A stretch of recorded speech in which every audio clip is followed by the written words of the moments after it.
ওম শান্তি। আজিৰ তাৰিখ 16 এপ্ৰিল 2025 বৰ্ষ। প্ৰাতঃ মুৰলী বাপদাদা মধুবন। আজিৰ পিতাৰ অমৃতবাণী হৈছে, মৰমৰ সন্তানসকল, নিজৰ অৱস্থা চোৱা। মোৰ একমাত্ৰ পিতাৰ প্ৰতিয়ে অন্তৰৰ আকৰ্ষণ আছে নে কোনো কৰ্ম সম্বন্ধীয়ৰ প্ৰতি অন্তৰ আকৰ্ষিত হৈ আছে? আৰু আজিৰ প্ৰশ্ন, নিজৰ কল্যাণ কৰিবলৈ কোন দুটা কথাৰ নিতৌ খতিয়ান চাব লাগে? পিতাই উত্তৰত কৈছে, নিতৌ যোগ আৰু চলনৰ খতিয়ান চোৱা, পৰীক্ষা কৰা যে কোনো অহিতু নকৰিলো। সদায় নিজৰ অন্তৰক সোধা যে মই পিতাক কিমান স্মৰণ কৰোঁ, নিজৰ সময় কেনেদৰে সফল কৰোঁ, আনকতো চাই নাথাকো, কাৰোবাৰ নাম ৰূপত অন্তৰ আকৰ্ষিতটো হৈ থকা নাই, কাৰোবাৰ নাম ৰূপত অন্তৰ আকৰ্ষিতটো হৈ থকা নাই। আৰু আজিৰ গীত, মুখৰা দেখলে প্ৰাণী अपने दिल दर्पण में, মুখৰা দেখলে প্ৰাণী अपने दिल दर्पण में। অৰ্থাৎ, হে মানৱ, নিজৰ অন্তৰ দাপোনত নিজৰ চেহেৰা চাই লোৱা। ওম শান্তি। এয়া কোনে ক'লে? বেসদৰ পিতাই ক'লে, হে আত্মাসকল, প্ৰাণী মানে আত্মা। এনেকৈ নকয় জানো, আত্মা ওলাই গ'ল অৰ্থাৎ প্ৰাণ ওলাই গ'ল। এতিয়া পিতা সন্মুখত বহি বুজায়, হে আত্মাসকল, স্মৰণ কৰা। কেৱল এইটো জন্মক চাব নালাগে, কিন্তু যেতিয়াৰ পৰা তোমালোক তমোপ্ৰধান হৈছা, চিৰি তললৈ নামি পতিত হৈ গৈছা, তেতিয়াৰ পৰা চাব লাগে।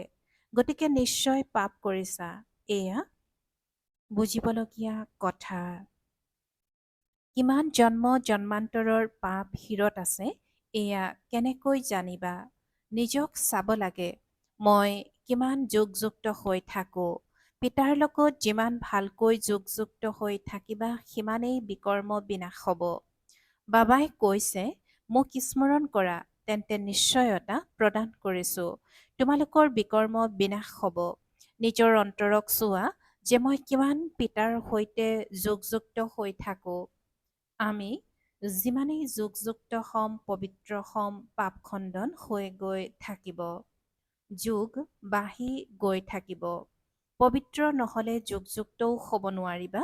এনেকুৱা বহুত আছে যিয়ে গোটেই দিনটোত 15 মিনিটো স্মৰণ নকৰে। নিজক সুধিব লাগে, মোৰ অন্তৰ শিৱ বাবাৰ লগত নে দেহধাৰীৰ লগত লাগি আছে, কৰ্ম সম্বন্ধীয়ৰ আদিৰ লগত লাগি আছে। মায়া ধুমুহাটো সন্তানসকলকে লৈ আনিব, নিজেও বুজিব পাৰে মোৰ অৱস্থা কেনেকুৱা, অন্তৰৰ আকৰ্ষণ শিৱ বাবাৰ প্ৰতি আছে নে দেহধাৰীৰ প্ৰতি আছে। কৰ্ম সম্বন্ধীয়সকলৰ প্ৰতি অন্তৰৰ আকৰ্ষণ থাকিলে তেন্তে বুজিব লাগে মোৰ বিকৰ্ম বহুত আছে। তেতিয়া মায়াই খালত পেলাই দিয়ে। শিক্ষাৰ্থীয়ে ভিতৰি বুজিব পাৰে, মই উত্তীৰ্ণ হ'ম নে নহ'ম, ভালদৰে পঢ়ো নে নপঢ়ো। ক্ৰমানুসৰিতো হয়েই নহয়, আত্মাই নিজৰ কল্যাণ কৰিব লাগে। পিতাই নিৰ্দেশনা দিয়ে, যদি তোমালোক পুণ্য আত্মা হৈ উচ্চ পদ পাব বিচৰা, তেন্তে এই ক্ষেত্ৰত পবিত্ৰতা হৈছে প্ৰথম। পবিত্ৰ হৈয়ে আহিছা, আকৌ পবিত্ৰ হৈয়ে যাব লাগিব।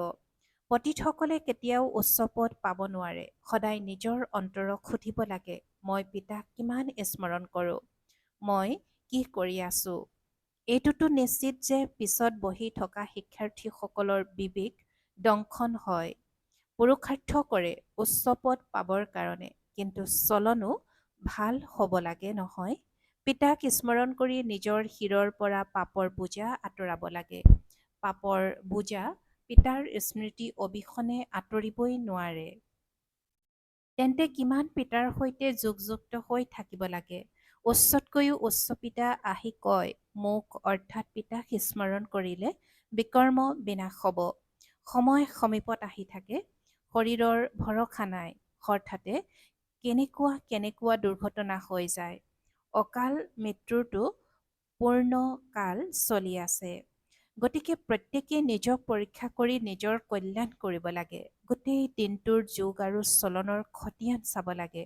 আমি গোটেই দিনটোত কিমান পাপ কৰ্ম অৰ্থাৎ পাপ কৰিলোঁ। মন বাণীত প্ৰথমে আহে আৰু তাৰ পাছত কৰ্মত আহে। এতিয়া সন্তানসকলে সৎবুদ্ধি পাইছে যে আমি ভাল কাম কৰিব লাগে।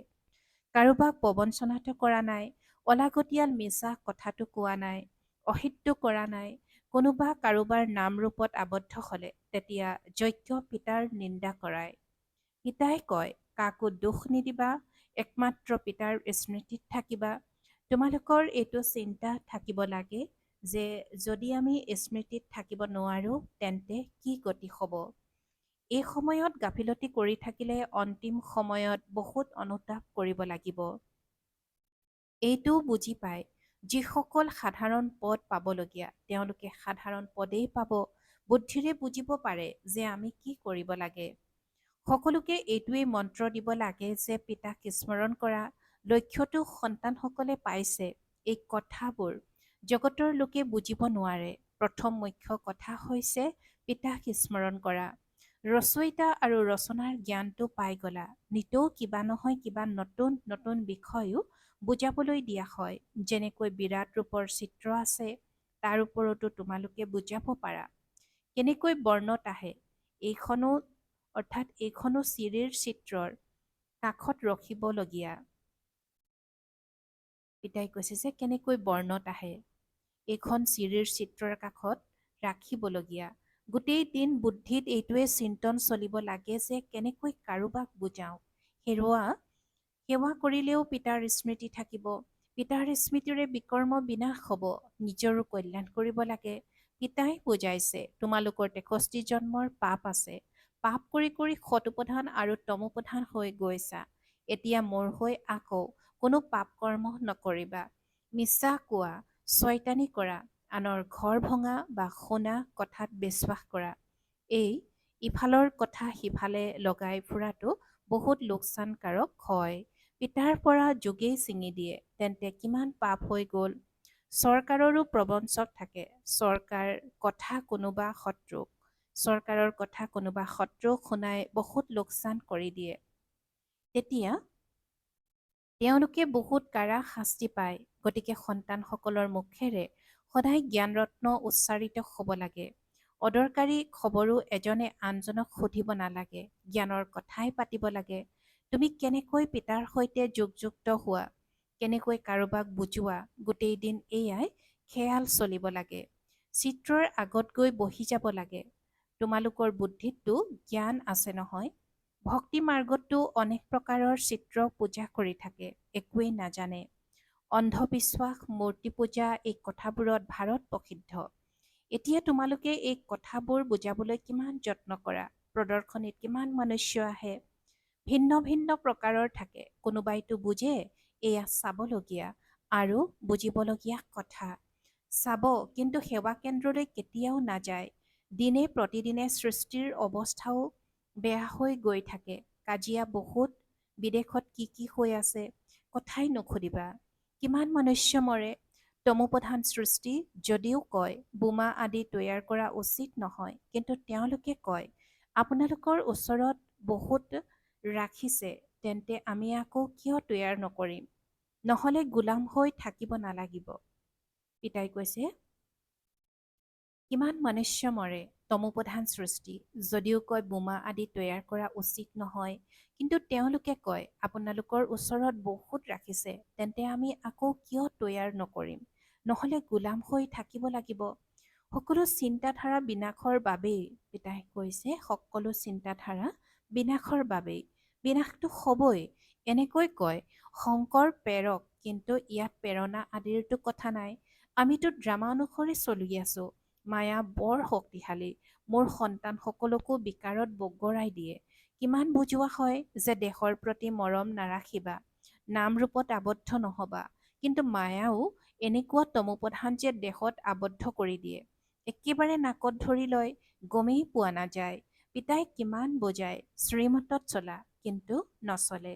ৰাৱণৰ মত ততালিকে বুদ্ধিত আহি যায়। ৰাৱণে কাৰাগাৰৰ পৰা মুক্তি নিদিয়ে। পিতাই কয়, নিজক আত্মা বুলি বুজা, পিতাক স্মৰণ কৰা। বছ, এতিয়াতো আমি যামগৈ। আধাকল্পৰ ৰোগৰ পৰা আমি যোগমুক্ত হওঁ। আধাকল্পৰ ৰোগৰ পৰা আমি মুক্ত হওঁ। তাততো হয়ে নিৰোগী কায়া, ইয়াততো কিমান ৰোগী। এইখন হৈছে ৰৌৰৱ নৰক। যদিও তেওঁলোকে গৰুৰ পুৰাণ পঢ়ে, কিন্তু পঢ়োতা অথবা শুনোতাসকলে একোৱেই বুজি নাপায়। বাবাই নিজেই কয়, আগতে ভক্তিৰ কিমান নেচা আছিল, ভক্তিৰে ভগৱানক পাম, এই কথা শুনি আনন্দিত হৈ ভক্তি কৰি আছিলা। পতিত হয়, সেইকাৰণেতো মাতে, হে পতিত পাৰ্বন আহক, ভক্তি কৰা, এয়াতো ভাল কথা, আকৌ ভগৱানক কিয় স্মৰণ কৰা। এনেকৈ বুজি লয়, ভগৱানে আহি আমাক ভক্তিৰ ফল দিব। কি ফল দিব সেয়া কোনেও নাজানে। পিতাই কয়, গীতা পঢ়াসকলকে বুজাব লাগে, সেইসকলেই আমাৰ ধৰ্মৰ হয়। প্ৰথম মুখ্য কথা হ'ল গীতাত উল্লেখ থকা ভগৱানুবাজ। এতিয়া গীতাৰ ভগৱান কোন? ভগৱানৰতো পৰিচয় থাকিব লাগে নহয়। তোমালোকে জানি গলা আত্মা কি, পৰমাত্মা কি। মনুষ্যই জ্ঞানৰ কথা কিমান ভয় কৰে, ভক্তি কিমান ভাল লাগে, জ্ঞানৰ পৰা ৩ মাইল দূৰলৈ পলায়। হেৰ' পাৱন হোৱাটো ভাল কথা। এতিয়া পাৱন সৃষ্টিৰ স্থাপনা, পতিত সৃষ্টিৰ বিনাশ হ'ব, কিন্তু একেবাৰে নুশুনে। পিতাৰ নিৰ্দেশনা হৈছে বেয়া নুশুনিবা। মায়াই আকৌ কয়, বাবাৰ কথা নুশুনিবা। বাবাৰ কথা পিতাই আজি কৈছে যে জ্ঞানৰ পৰা ৩ মাইল দূৰলৈ পলায়। হেৰ' পাৱন হোৱাটো ভাল কথা। এতিয়া পাৱন সৃষ্টিৰ স্থাপনা, পতিত সৃষ্টিৰ বিনাশ হ'ব, কিন্তু একেবাৰে নুশুনে। পিতাৰ নিৰ্দেশনা হৈছে বেয়া নুশুনিবা। মায়াই আকৌ কয়, বাবাৰ কথা নুশুনিবা। পিতাই কয় যে বেয়া নুশুনিবা সন্তানসকলে, কিন্তু মায়াই আকৌ কয় যে বাবাৰ কথা নুশুনিবা। মায়াৰ নিৰ্দেশনা হৈছে শিৱ বাবাৰ জ্ঞান নুশুনিবা। ইমান জোৰেৰে মায়াই স্বৰ মাৰে যে বুদ্ধিত ধাৰণেই নহয়। পিতাক স্মৰণ কৰিবই নোৱাৰে। মিত্ৰ সম্বন্ধীয় দেহধাৰীৰ স্মৃতি আহি যায়। বাবাৰ আজ্ঞা পালন নকৰে। পিতাই কয়, মাম একম, অৰ্থাৎ কেৱল মোক স্মৰণ কৰা। আকৌ সেয়া অৱজ্ঞা কৰি কয়, মোৰ অমুকৰ স্মৃতি আহে, আনৰ স্মৃতি আহিলে বাগৰি পৰিবা। এই কথাবোৰৰ প্ৰতি ঘৃণা উপজিব লাগে। এইখন একেবাৰে চি সৃষ্টি। আমাৰ বাবেতো নতুন স্বৰ্গ স্থাপনা হৈ আছে। তোমালোক সন্তানসকলে পিতা আৰু সৃষ্টিচক্ৰৰ পৰিচয় পাইছা, গতিকে সেই পঢ়াতহে লাগি যাব লাগে। পিতাই কয়, নিজৰ অন্তৰখন চোৱা। নাৰদৰো দৃষ্টান্ত আছে নহয়। সেয়েহে পিতায়ো কয়, নিজক চোৱা। মই পিতাক স্মৰণ কৰোঁনে? স্মৃতিৰেহে পাপ ভস্ম হ'ব। যিকোনো পৰিস্থিতিত স্মৰণ শিৱ বাবাকেই কৰিব লাগে। অন্য কাৰো প্ৰতি মৰম ৰাখিব নালাগে। অন্তিম সময়ত শিৱ বাবাৰ স্মৃতিত দেহৰ পৰা প্ৰাণ ওলাব লাগে। শিৱ বাবাৰ স্মৃতিয়ে হওক আৰু স্বদৰ্শন চক্ৰৰ জ্ঞান হওক। স্বদৰ্শন চক্ৰধাৰী কোন হয়, এয়াও কোনোবাই জানে জানো? স্বদৰ্শন চক্ৰধাৰী কোন হয়, এয়াও কোনোবাই জানে জানো? ব্ৰাহ্মণসকলকো এই জ্ঞান কোনে দিলে? ব্ৰাহ্মণক এই স্বদৰ্শন চক্ৰধাৰী কোনে কৰি তুলিলে? পৰমপিতা পৰমাত্মা বিন্দুৱে। তেন্তে কি তেওঁ স্বদৰ্শন চক্ৰধাৰী নেকি? হয়, প্ৰথমেতো তেওঁৱে হয়, নহ'লে আমাক ব্ৰাহ্মণসকলক কোনে তেনেকুৱাকৈ গঢ়ি তুলিব? তেওঁৰ গোটেই ৰচনাৰ আদি মধ্য অন্তৰ জ্ঞান আছে। তোমালোক আত্মাও তেনেকুৱা হৈ যোৱা। তেওঁ আত্মা ভক্তিমাৰ্গত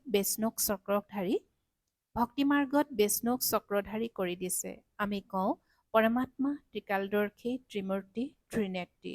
তেওঁ আমাক সুদৰ্শন চক্ৰধাৰী কৰি তোলে। তেওঁ নিশ্চয় মনুষ্যৰ শৰীৰত আহি শুনাব। ৰচনাৰ আদি মধ্য অন্তৰ জ্ঞান নিশ্চয় ৰচয়িতাহে শুনাব নহয়। ৰচয়িতাৰ বিষয়ে কোনেও নাজানে, তেন্তে ৰচনাৰ জ্ঞান ক'ৰ পৰা পাব? এতিয়া তোমালোকে বুজি পোৱা, শিৱ বাবাহে সুদৰ্শন চক্ৰধাৰী, জ্ঞান সাগৰ। তেওঁ জানে আমি কেনেকৈ এই ৮৪ চক্ৰত আহোঁ। নিজেতো পুনৰ্জন্ম নলয়।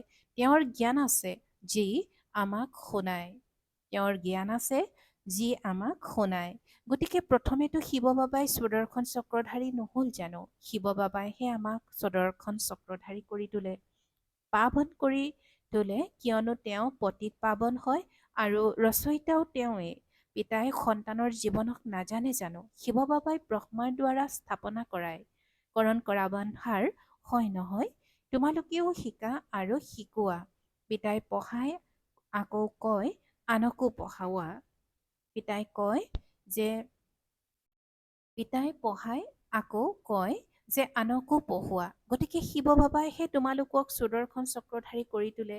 তেওঁ কয় মোৰ সৃষ্টিচক্ৰৰ জ্ঞান আছে, সেইবাবেইতো শুনাও।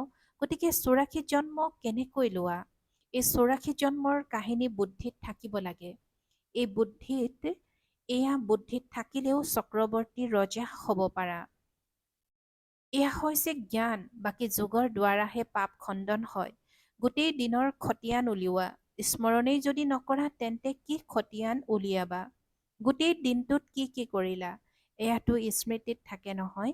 এনেকুৱা মনুষ্য আছে যিয়ে নিজৰ খতিয়ান উলিয়ায়। কিমান শাস্ত্ৰ পঢ়িলে, কিমান পুণ্য কৰিলো, তোমালোকেতো কবা কিমান সময় স্মৰণ কৰিলো, কিমান আনন্দেৰে পিতাৰ পৰিচয় দিলো। পিতাৰ দ্বাৰা যিবোৰ সাৰ কথা পাইছা সেয়া বাৰে বাৰে মন্থন কৰা। যি জ্ঞান পাইছা তাৰ স্মৃতি বুদ্ধিত ৰাখা। নিতৌ মুৰলী পঢ়া, সেয়াও বহুত ভাল। মুৰলীত যিবোৰ সাৰ কথা আছে সেয়া বাৰে বাৰে মন্থন কৰিব লাগে।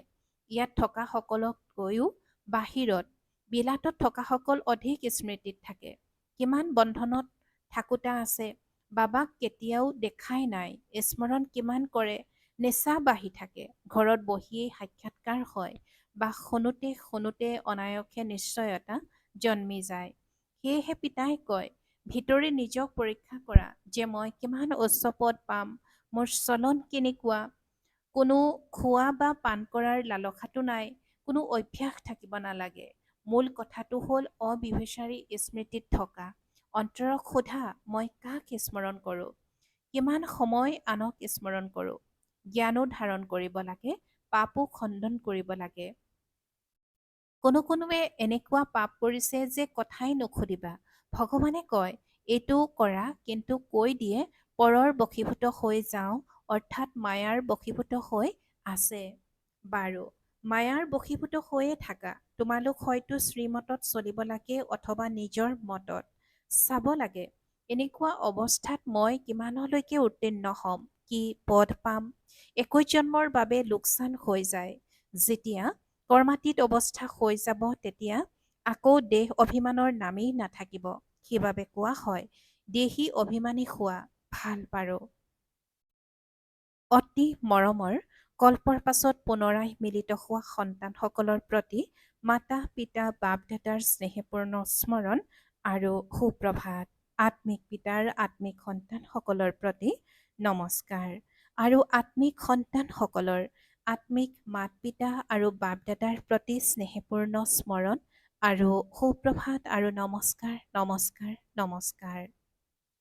আৰু আজিৰ ধাৰণাৰ বাবে মুখ্য সাৰ প্ৰথমতে, এনেকুৱা কোনো কৰ্তব্য কৰিব নালাগে যাৰ দ্বাৰা যজ্ঞ পিতাৰ নিন্দা হয়।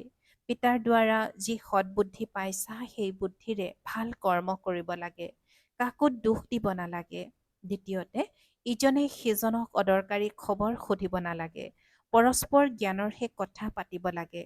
অসত্য, ছয়তানী, ঘৰ ভঙা কথা এই সকলোবোৰ এৰি মুখেৰে সদায় ৰত্ন উচ্চাৰণ কৰিব লাগে। পিতাই আজি কৈছে অসত্য, ছয়তানী, ঘৰ ভঙা কথা এই সকলোবোৰ এৰি মুখেৰে সদায় ৰত্ন উচ্চাৰণ কৰিব লাগে। আখৰিক কথা শুনিবও নালাগে আৰু শুনাবও নালাগে। আৰু আজিৰ বৰদান, 5 বিকাৰৰূপী শতৰোগ পৰিৱৰ্তন কৰি সহযোগী কৰি তোলোতা মায়াজিত জগতজিত হোৱা। 5 বিকাৰৰূপী শতৰোগ পৰিৱৰ্তন কৰি সহযোগী কৰি তোলোতা মায়াজিত জগতজিত হোৱা। আৰু আজিৰ বৰদানৰ ব্যাখ্যা, বিজয়ীয়ে শতৰো ৰূপ পৰিৱৰ্তন নিশ্চয় কৰে, গতিকে তোমালোকে বিকাৰৰূপী শতৰোগ পৰিৱৰ্তন কৰি সহযোগী স্বৰূপ কৰি তোলা, যাৰ দ্বাৰা তেওঁ সদায় তোমালোকক চালাম জনাই থাকিব।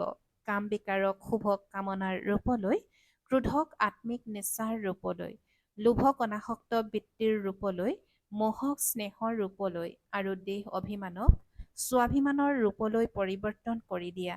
তেতিয়া মায়াজিত হৈ যাবা। আৰু আজিৰ শ্লোগান, প্ৰকৃত সোণত মোৰ বোধেই অশুদ্ধি, যিয়ে মূল্য কম কৰি দিয়ে, সেয়েহে মোৰ বোধ সমাপ্ত কৰা। এতিয়া শ্লোগানত কৈছে, প্ৰকৃত সোণত মোৰ বোধেই অশুদ্ধি, যিয়ে মূল্য কম কৰি দিয়ে, সেয়েহে মোৰ বোধ সমাপ্ত কৰা। ওম শান্তি। আৰু আজিৰ অব্যক্ত সংকেত, সংযুক্ত ৰূপৰ স্মৃতিৰে সদায় বিজয়ী হ'বলৈ আজিৰ অব্যক্ত সংকেত। যিকোনো কাৰ্যত বা সেৱাত যেতিয়া অকলশৰীয়া অনুভৱ কৰা, তেতিয়াই ভাগৰি পৰা।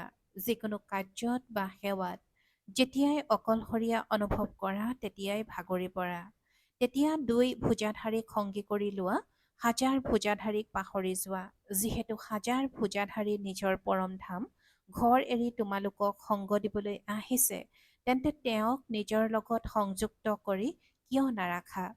সদায় বুদ্ধিৰে সংযুক্ত হৈ থাকা, তেতিয়া সহযোগ প্ৰাপ্ত হৈ থাকিব। ওম শান্তি।